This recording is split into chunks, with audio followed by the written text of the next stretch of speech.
Wonder where. I haven't seen him yet this year, I think. Well, anyway, there's Ramirez out there. The quarterback is number 10, Anthony Rodriguez. The first play is a run for Josh Limo-Snero, who'll be tackled by number 14, Corey Walsh, who forced 2 Narbonne turnovers last week on a fumble recovery inside San Vito's 5, and an interception which set up Ahmad Wood's 14-yard touchdown off the fly reverse. The San Pedro player is now trying to fix his helmet. Now, the teams traditionally... That was Corey Walsh, by the way. Corey Walsh is the son of Mike Walsh. Has done a fantastic job out there as a safety, I believe. And or as a pirate, actually, a pirate instead. Right now he's covering the slot man on the inside. That would be number 40, Donovan Salo, was Banning's tight end, but he's out there. It's kind of no, it's a run for Limo-Snero. Pirates were watching him very well. Were able to get the stop. Now, of course, Banning under Ferragamo was known for years for the option, and we're going to see how if he, what kind of plays he pulls tonight. Ferragamo pulls out the old Banning tricksters.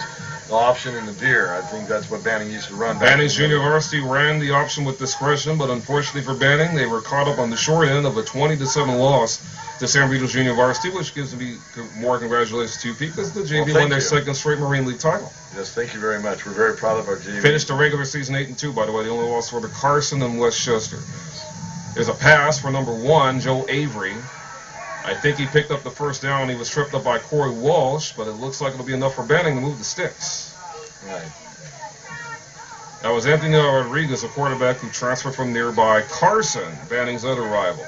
Yes, and of course Carson defeated Banning earlier in the year 41-21. Banning has a player who played for San Pedro last year, Nick Garibay, who I think is number 51. That's right. He's a starting offensive lineman for the Pilots. Rocky Garibay, a former Banning stud, is one of the assistant coaches, too. That's co-coaches Chris Ferragamo and Jeff Yanez, who was an all-city quarterback at Banning.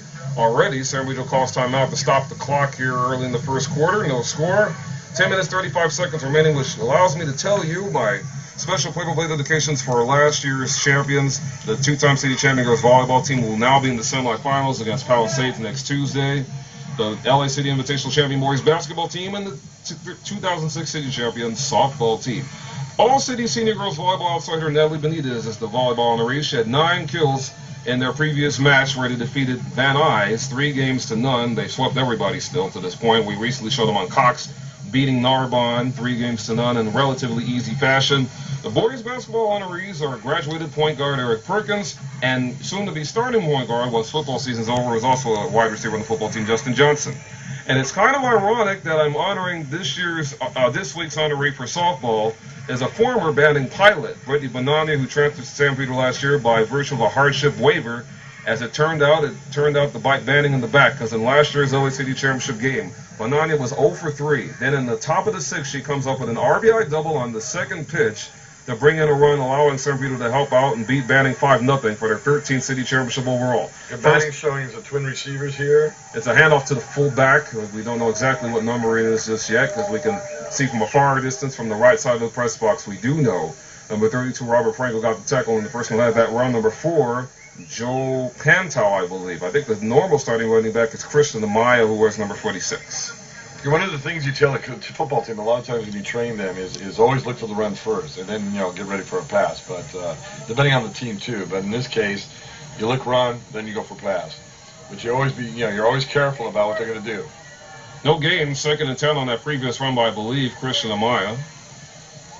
Rodriguez dropped back the pass to Avery again.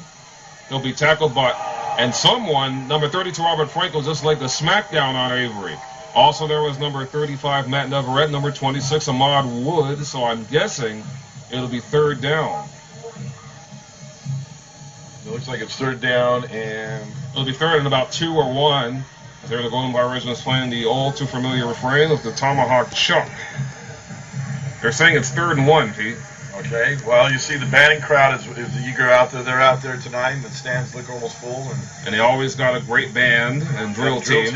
They're here in full force, obviously, along with their cheerleading squad. We'll mention the San Vito varsity cheerleaders a little bit later. Here's a run for Limo-Snero. A handoff. And he'll be dropped for a loss. Robert Franco again, number 32, along with number 34, Garrett White, getting the tackles to set up 4th down for the Pilots.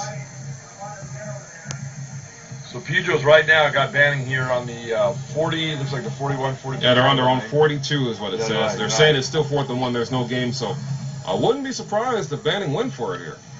Well, yeah, I mean, they're in a position to do so. I mean, you might as well go when you're this close. Why not? They're doing it right now. Yeah. It's either Lemos Snero or Rodriguez here on a quarterback sneak. Somebody just prepared for it right here. Out there in a soul back. It's a sneak, and I don't think he got it. I think it's close, but I don't think it's close. I don't think he picked it up, though. We'll see.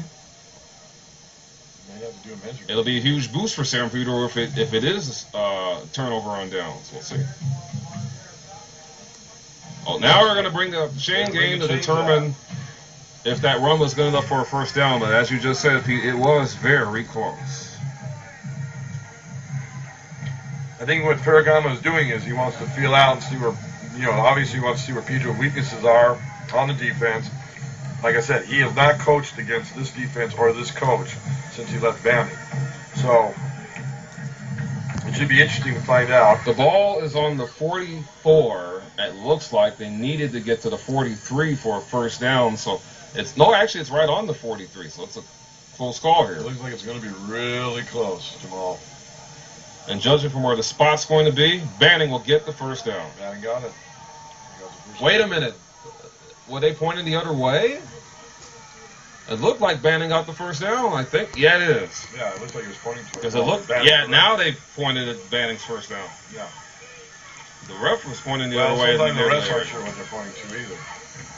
Well, Banning's drive will continue from their own 43. Francine Magdaleno immediately leading the defense, chatting, realizing the situation, holding up the sign. Angelino Costa. There is a pirate mascot accompanying the cheerleaders for today's football game. Sideline. Oh, knocked the batted ball away off. by Richard Pele. Richard Pele knocked that ball. The quarterback threw it and he knocked it down. That is an incomplete forward pass. It is not considered a backward pass. If so, it would have been considered a lateral, meaning that anybody could pick it up. Of course, this game is traditionally called the bragging rights of the docks because a lot of people from both Wilmington and San Pedro work on the docks and the unions down there, and a lot of them are even related to each other. They're cousins. Some of these guys on the team are related to each other. So whoever wins this, they have the bragging rights of the docks. Of course, some other people also call it the Battle of the Harbor. Of course, I came up with the Harbor Area Feud catchphrase considering it's labeled to one of my favorite TV game shows, Family Feud. Here's a run on the pitch to Josh Lemos Sonero. He'll be tackled by number 35, Matt Navarrete, and that's not a surprise because coming into this game he had over 100 tackles.